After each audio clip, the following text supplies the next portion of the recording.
Some actors and old Hollywood celebrities were so tough to work with that some directors even stopped working with them.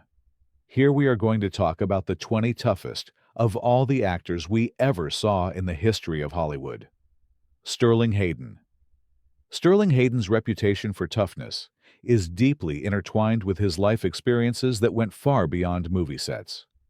Born on March 26, 1916, in Upper Montclair, New Jersey, he grew up in coastal towns across New England. This maritime upbringing laid the foundation for his lifelong passion for sailing. After establishing himself in Hollywood with films like The Asphalt Jungle, 1950, and The Killing, 1956, Hayden stunned the industry by leaving a flourishing career to fight in World War II. Initially enlisting in 1947 the Army, but quickly discharged due to an ankle injury, he later joined the Marines under the alias John Hamilton. Concerned his background as a Hollywood actor might undermine his credibility among fellow servicemen. During his time in the Office of Strategic Services, OSS, Hayden took part in critical missions delivering supplies and conducting reconnaissance in the Balkans. Notably, on a dangerous Christmas 1943 mission, he crossed the Adriatic Sea in a decrepit motorboat amid hostile German forces, bringing crucial resources to Yugoslav partisans. His valor earned him the Silver Star, reflecting acts of gallantry in action. Yet, despite a distinguished military record, Hayden openly disliked the vanity of Hollywood. Using his film earnings to fund extensive sailing expeditions, he demonstrated personal independence and a consistent willingness to choose adventure over comfort. Late in life, he turned to writing, publishing books about his seafaring and personal exploits. His death from prostate cancer on May 23, 1986, at age 70, marked the end of a life that seamlessly merged bravery, creativity, and an enduring free spirit. Sessue Hayakawa. Sessue Hayakawa's life story highlights formidable toughness, both on and off screen. Born Kintaro Hayakawa on June 10, 1889, in Chiba, Japan, he descended from a samurai-class family, with his father serving as a provincial governor. As a young man, Hayakawa suffered a severe eardrum injury in a diving accident, thwarting his aspirations for a military career. Despondent, he attempted ritual suicide known as seppuku, an act halted at the last moment by his father. Following this incident, Hayakawa moved to the United States, initially studying economics, but soon discovering a knack for theater in Little Tokyo, Los Angeles. Producers quickly noticed his compelling stage presence, and by 1914, he appeared in early silent films like The Typhoon. He rose to stardom with 1915's The Cheat, where he portrayed a mysterious, dominant anti-hero. In that era of pronounced racial biases, his breakthrough was extraordinary. He became one of Hollywood's highest-paid stars, earning a reported $2 million annually from 1918 to 1921 through his own production company, Hayworth Pictures Corporation. Despite severe discrimination and xenophobia directed at Asians during the early 20th century, Hayakawa persevered. His on-screen portrayals, often intense, romantic antagonists, cemented him as one of film's earliest male sex symbols. Off-screen, he matched this daring persona, becoming entangled in rumors of affairs with prominent leading ladies. Post-1922, he spent years in Europe, on Broadway, and in Japan, only returning to Hollywood intermittently. Although modern audiences may be less familiar with his work, his influence on paving the way for future Asian actors cannot be overstated. Hayakawa died of a cerebral thrombosis on November 23, 1973, in Tokyo, leaving behind a legacy of courage and groundbreaking cinematic achievements. Peter Julian Ortiz. Peter Julian Ortiz epitomized real-life toughness seldom seen in Hollywood. Born on July 5, 1913, in New York City to a French-Spanish father and an American mother, his multicultural upbringing gave him a mastery of languages. He was reportedly fluent in at least 10 by his early 20s. His introduction to hardship came at age 19. when he enlisted in the French Foreign Legion in 1932. Stationed in North Africa, Ortiz quickly distinguished himself, earning the rank of sergeant within 3 years. When World War II erupted, Ortiz rejoined the Foreign Legion and was wounded in the Battle of France in 1940. He managed to evade capture, returning to the United States, where he joined the Marine Corps. Commissioned as a second lieutenant, Ortiz was soon recruited by the Office of Strategic Services, OSS, precursor to the CIA, due to his language skills and combat experience. Serving in North Africa, he assisted Allied efforts in evading Axis detection while supporting local resistance movements. In a legendary incident, he was captured after bravely surrendering to protect civilians from enemy reprisals. Despite torture and intense interrogation, he held firm, divulging no sensitive information. Ortiz's exploits earned him numerous military awards, including the Purple Heart, Legion of Merit, and the Navy Cross. After the war, he briefly utilized his expertise as an actor and technical advisor in films like Operation Secret, 1952. He later joined the U.S. Air Force to serve in the Indochina region, but eventually returned to civilian life. Ortiz died in 1988 at age 74 from cancer, leaving a legacy of exceptional heroism, both on the front lines and on the silver screen. William Smith. William Smith's formidable presence and real-life ruggedness distinguished him among Hollywood's toughest figures. Born on March 24, 1933, on a cattle ranch in Columbia, Missouri, Smith's upbringing instilled physical fortitude from an early age. His film and television career began when he was just a child, with small roles in titles such as The Ghost of Frankenstein, 1942. However, it was his service in the U.S. Air Force that solidified his status as a genuine tough guy. While serving during the Korean War, Smith reportedly flew clandestine missions over the Soviet Union, undertakings laden with tremendous risk and requiring acute mental sharpness. Beyond the military, his athletic achievements were equally notable. He was a champion arm wrestler in the 200-pound weight class and dominated weightlifting competitions within the Air Force. These dual dimensions of combat and sports prowess made him a formidable presence both on and off the screen. Smith's Hollywood career soared with a long list of TV and film credits, often portraying villains or tough authority figures. He earned a reputation for intense fight scenes, with one infamous incident in Darker Than Amber, 1970, transforming a choreographed on-screen brawl into a real altercation with co-star Rod Taylor.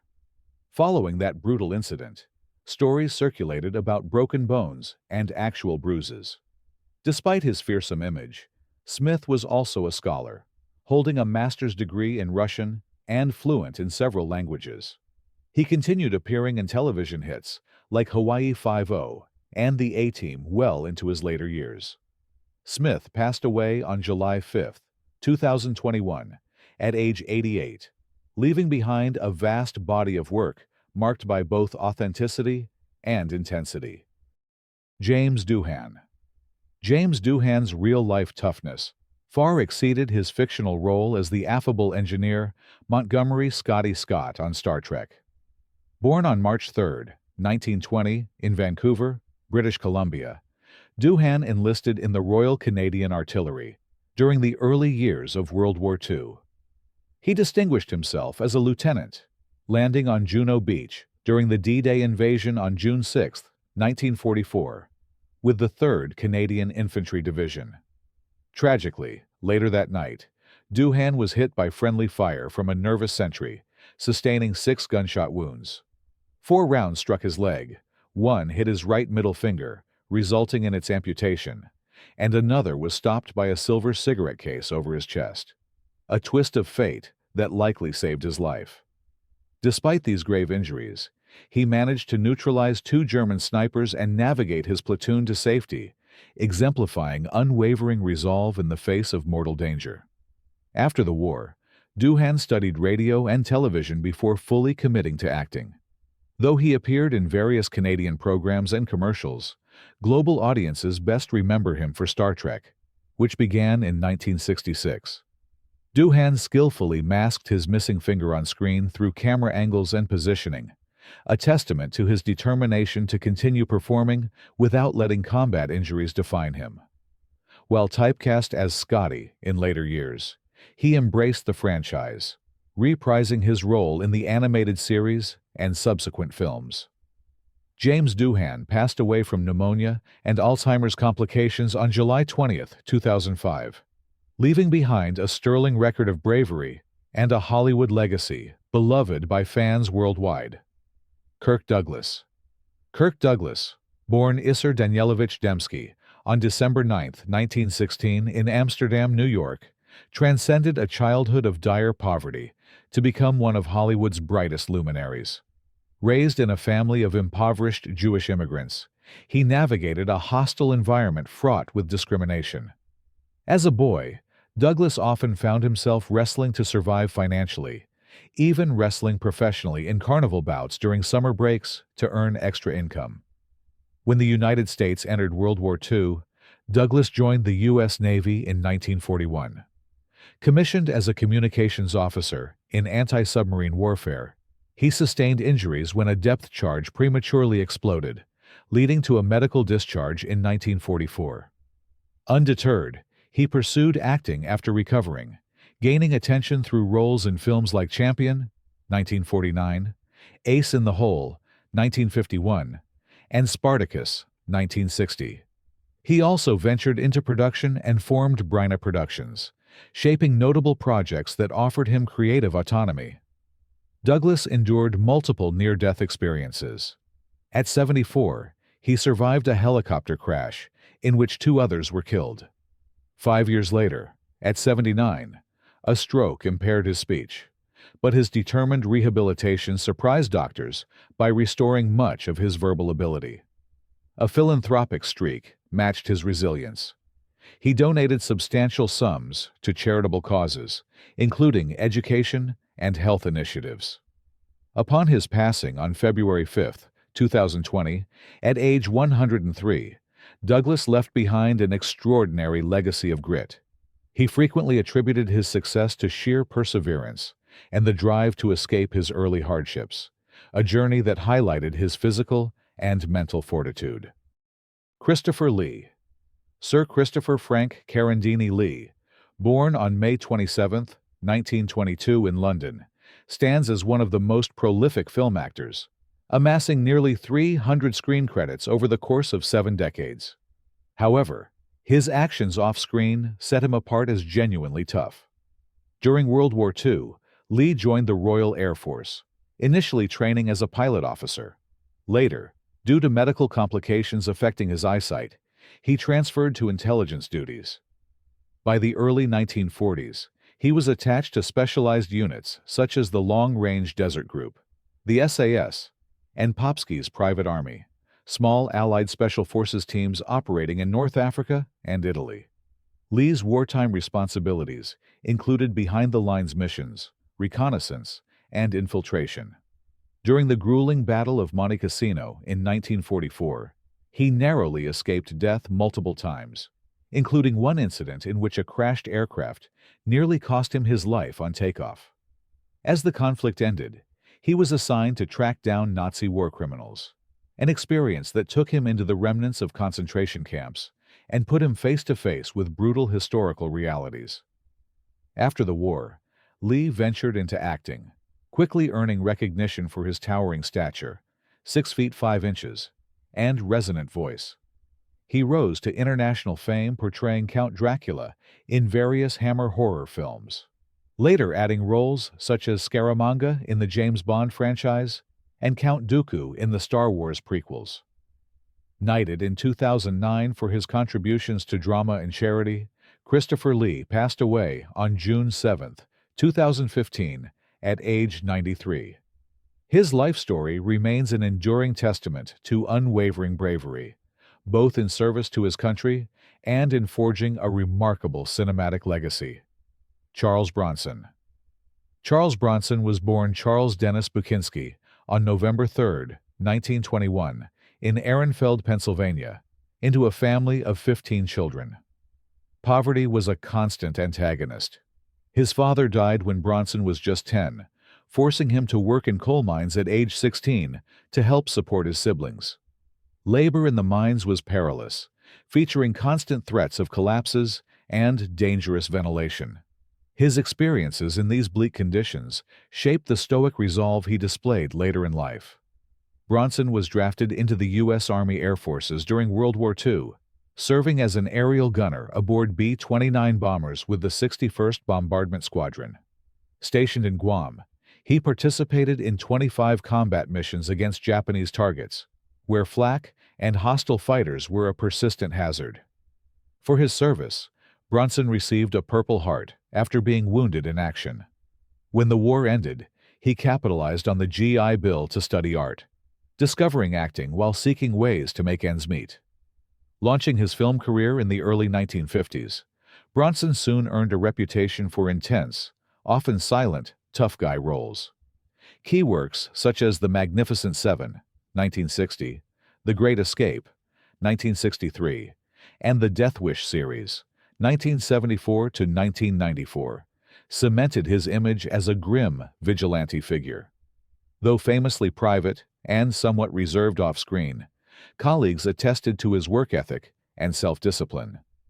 Bronson died at age 81 on August 30, 2003, from pneumonia and complications of Alzheimer's disease. His life story, from poverty-stricken coal miners to globally recognized action star, illustrates extraordinary perseverance in the face of adversity. James Stewart. James Maitland Stewart, born on May 20, 1908, in Indiana, Pennsylvania, became one of America's most beloved actors. Yet, his renowned folksy charm underscored a remarkable depth of personal toughness. After graduating from Princeton University in 1932, he started acting on Broadway and soon landed film roles in Hollywood. When the United States entered World War II, Stewart was already well known thanks to films like Mr. Smith Goes to Washington, 1939. Despite his fame, he volunteered for service in the U.S. Army Air Corps, later the U.S. Army Air Forces, enlisting in March 1941. He initially served stateside as a flight instructor, but Stewart insisted on taking part in combat. Deployed to Europe in late 1943, he flew numerous missions in B-24 Liberators, rising to the rank of colonel by the end of the war. His leadership in significant bombing raids over Germany earned him the Distinguished Flying Cross and the Air Medal with oak leaf clusters. After the war, Stewart remained in the U.S. Air Force Reserve, achieving the rank of Brigadier General in 1959. Post-conflict, his film career soared with iconic performances in It's a Wonderful Life, 1946, and various Alfred Hitchcock collaborations. Stewart reactivated temporarily during the Vietnam War, though primarily in non-combat roles. In later years, personal tragedy and loss took a toll on him, including the death of his wife Gloria in 1994. He died of pulmonary embolism on July 2, 1997, at age 89. Stewart's dual legacy of cinematic triumph and notable military service exemplifies a unique brand of enduring resolve that remains an inspiration to many. Audie Murphy.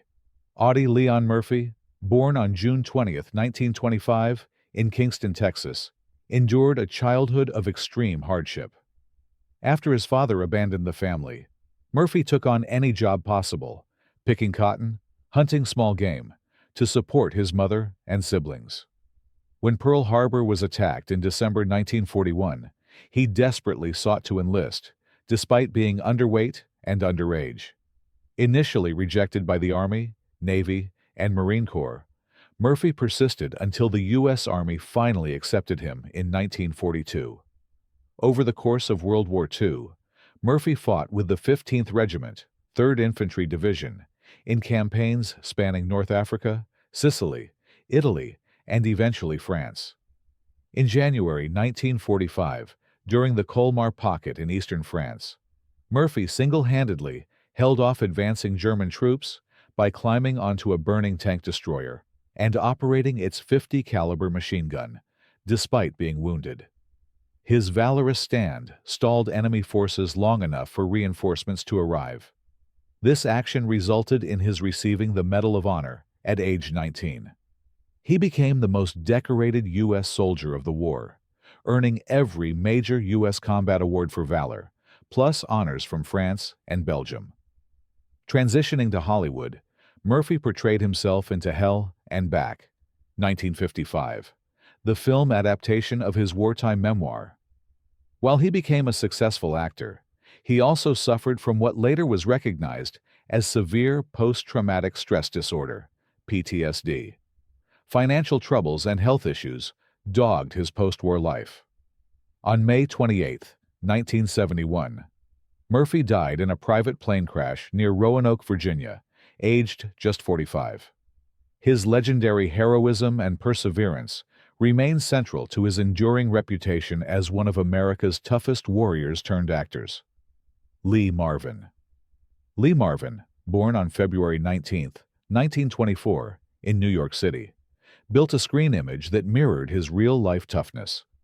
Initially considered a rebellious youth, Marvin found a channel for his energy by enlisting in the U.S. Marine Corps in August 1942. Stationed in the Pacific Theater, he participated in numerous engagements, including the Battle of Saipan in June-July 1944. Marvin sustained a near-fatal wound from machine gun fire, resulting in a severed sciatic nerve and extensive damage to his lower back. He spent over a year recovering in military hospitals, ultimately receiving a medical discharge. For his sacrifices, Marvin earned the Purple Heart, among other commendations. After the war, he took diverse odd jobs before studying at the American Theater Wing. Beginning with bit parts in television and film, he eventually garnered critical acclaim for gritty roles, showcasing steely demeanor and acute intensity. His breakthrough included roles in war films like The Big Red One, 1980, and westerns such as The Man Who Shot Liberty Valance, 1962. Marvin's performance in Cat Ballou, 1965, brought him an Academy Award for Best Actor, underscoring his range beyond just tough guy characters.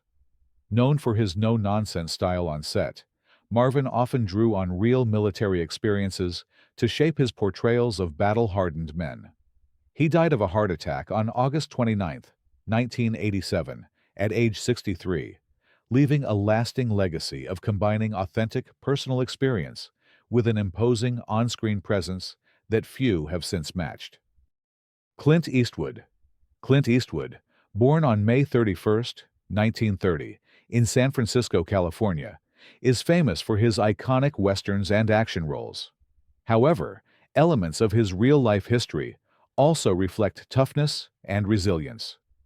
Drafted into the U.S. Army during the Korean War, Eastwood served at Fort Ord in California as a lifeguard and swimming instructor. Though he did not deploy overseas, he faced a perilous situation when a military aircraft in which he was traveling crashed into the Pacific Ocean near Point Reyes. Eastwood reportedly survived by swimming approximately 2 miles to shore, a feat of endurance under challenging conditions. After completing his service, he pursued acting, landing an early contract with Universal. He gained prominence in the mid-1960s, starring in Sergio Leone's Dollars trilogy, eventually transitioning to leading roles like Dirty Harry, 1971. While Eastwood did not see direct combat during his service, surviving a plane crash contributed to his off-screen reputation for composure under pressure. As his career advanced, he also took on directing, helming projects such as Unforgiven, 1992, and American Sniper, 2014, both of which delve into human conflict and moral complexity. Eastwood's early life during the Great Depression involved frequent family relocations as his father sought jobs. These humble beginnings provided first-hand exposure to hardship. Moreover, personal discipline and independence characterized his professional path. Earning multiple accolades, including Academy Awards, Eastwood remains an enduring figure in the film industry. Despite entering his 90s, he continues to direct and occasionally act, illustrating consistent determination and a work ethic that has spanned decades. Mel Brooks. Mel Brooks, born Melvin Kaminsky on June 28, 1926, in Brooklyn, New York, is known worldwide for his comedic genius. Less publicized is his tough streak forged by military service during World War II. Brooks enlisted in the U.S. Army in 1944 at age 17. He trained at the Virginia Military Institute and served as a combat engineer in the 1,104th Engineer Combat Battalion, 78th Infantry Division. His primary duties included defusing landmines and building bridges, work that placed him close to the front lines in the European theater. Brooks participated in the Battle of the Bulge, one of the war's most brutal confrontations, as Allied forces pushed back advancing German troops in the bitterly cold Ardennes region. The stress of disabling explosive devices required steady nerves. One mistake could prove fatal. After Germany's surrender in May 1945, Brooks sometimes used humor to boost morale. Accounts describe him commandeering a bullhorn to sing Al Jolson songs in newly captured enemy areas. With the war's end, he returned to the United States, leveraging the GI Bill to pursue higher education and eventually comedic writing. Collaborating with stars like Sid Caesar, Brooks refined his comedic style, culminating in trailblazing parodies including The Producers, 1967, Blazing Saddles, 1974, and Spaceballs, 1987. His achievements encompass EGOT status, Emmy, Grammy, Oscar, Tony, and the 2009 Kennedy Center honor. Brooks's story stands as an example of a comedic legend whose ability to face live ordnance in World War II underscored genuine courage and resilience beneath the laughter. Henry Fonda. Henry James Fonda, born on May 16, 1905, in Grand Island, Nebraska, left an indelible mark on the golden age of Hollywood. While typically remembered for his calm, thoughtful demeanor on screen, Fonda's service in World War II added dimension to his real-life toughness. Provoked by a strong sense of patriotism and personal duty, Fonda enlisted in the U.S. Navy in August 1942.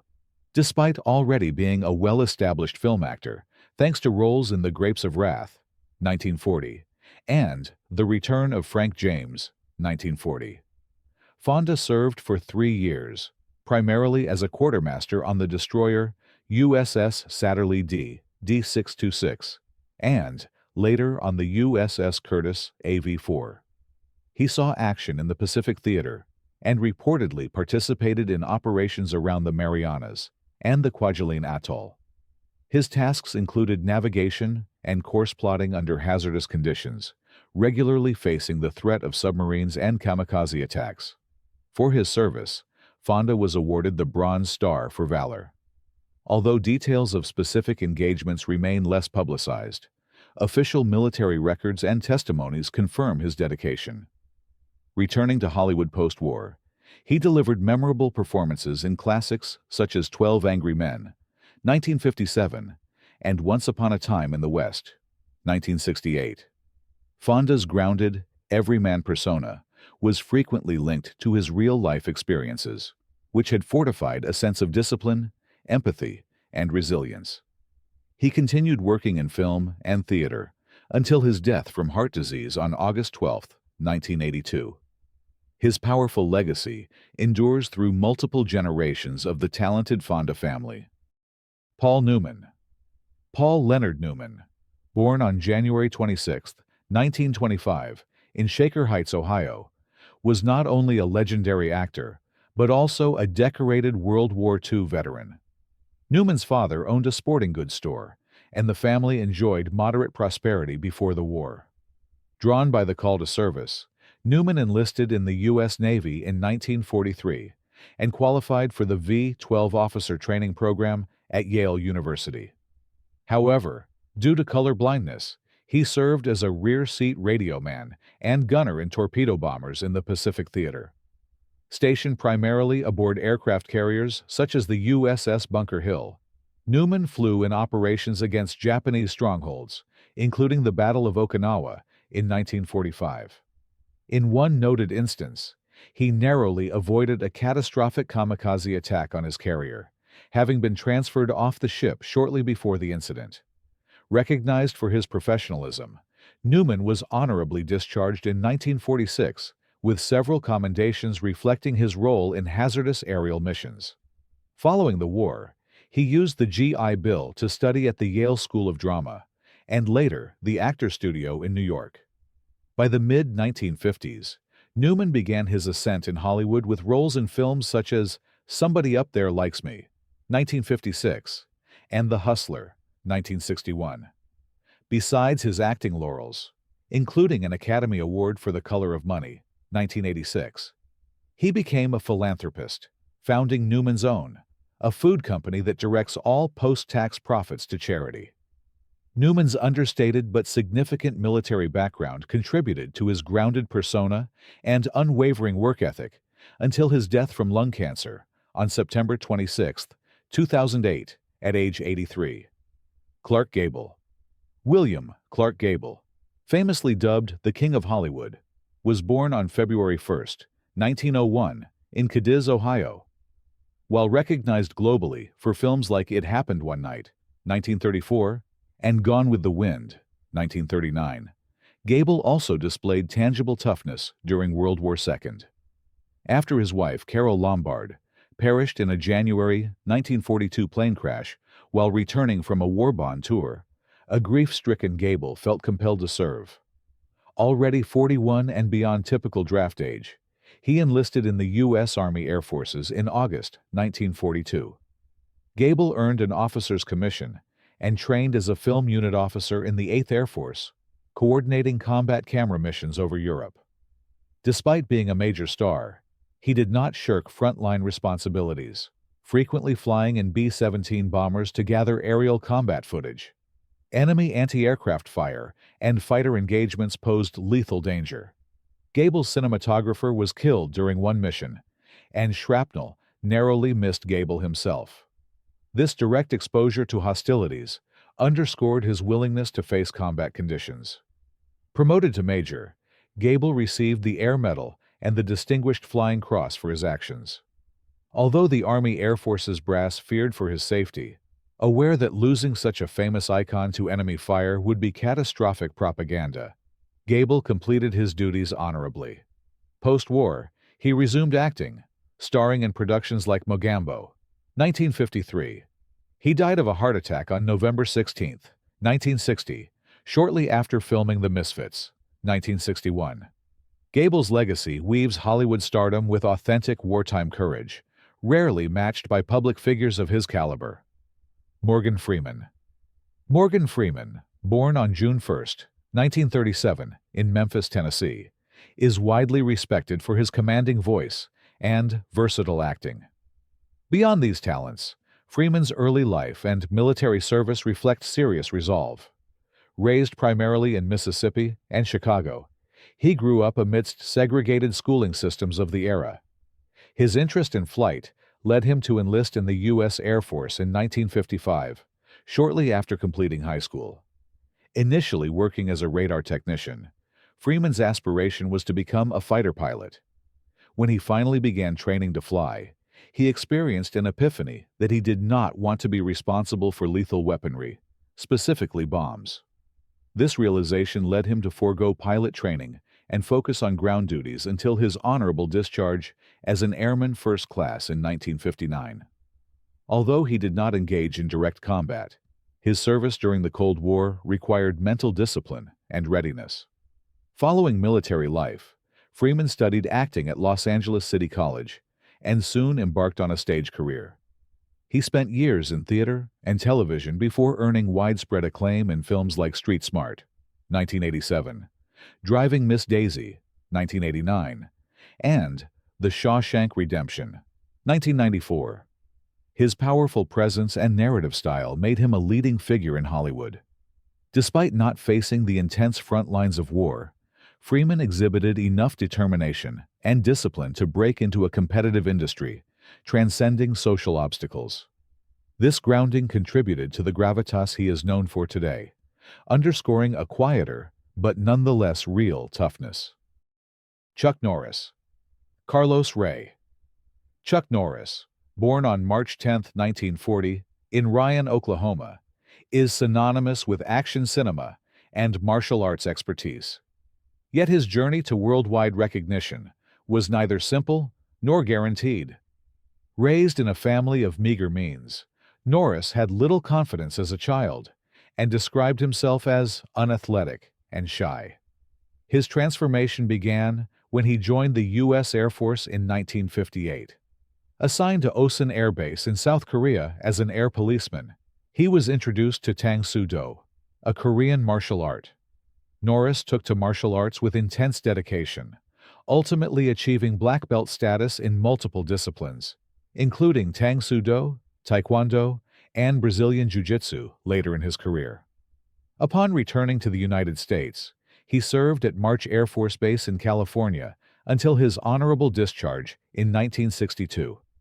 Capitalizing on these newfound skills, Norris established a chain of karate schools and trained celebrities like Steve McQueen. His competitive success peaked when he won the professional middleweight karate champion title for 6 consecutive years, 1968 to 1973. Transitioning to acting, Norris's breakthrough role came with Way of the Dragon, 1972, alongside Bruce Lee. Later films like Missing in Action, 1984, solidified his image as a tough, patriotic hero. Off-screen, Norris has authored books on personal development and remains an advocate for youth martial arts programs.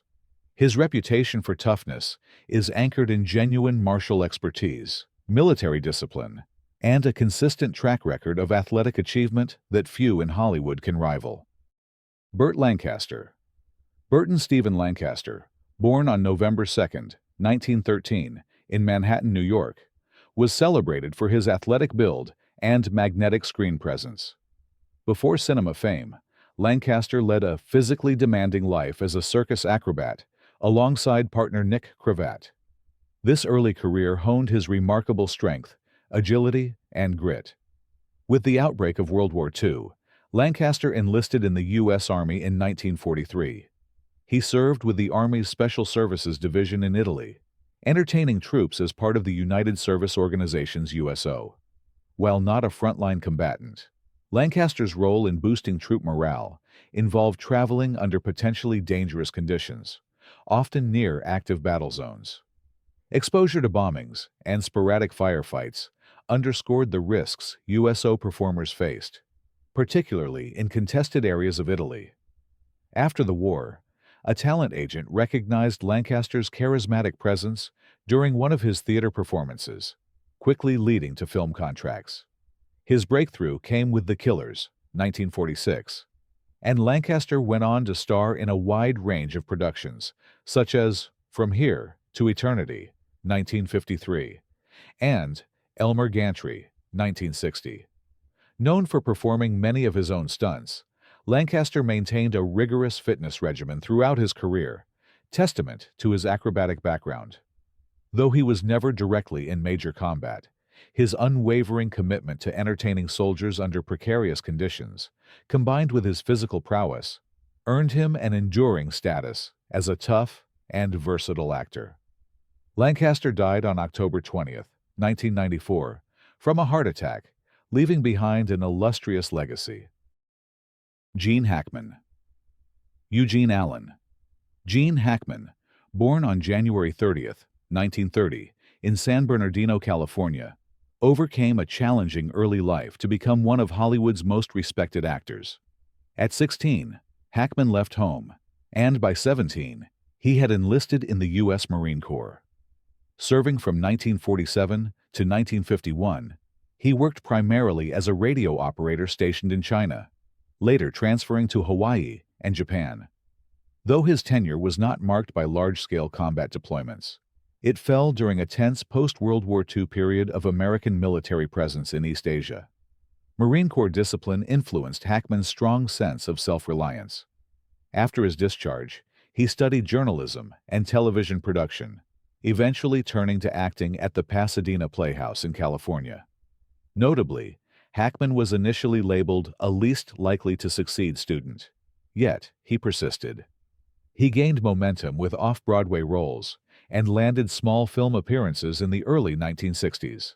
His supporting role in Bonnie and Clyde, 1967, garnered an Academy Award nomination, signaling his arrival as a serious actor. Subsequent classics, such as The French Connection, 1971, and Unforgiven, 1992, showcased his capacity for complex characters. Off-screen, Hackman exhibited traits of discipline and reticence typical of many ex-servicemen. He was known for immersing himself deeply into roles, maintaining a professional demeanor that some co-stars found intimidating. Although he retired from acting in 2004, Hackman's lasting contributions include 2 Academy Awards and a reputation for dedicated craftsmanship. Unfortunately, he died on February 26, 2025, under mysterious circumstances.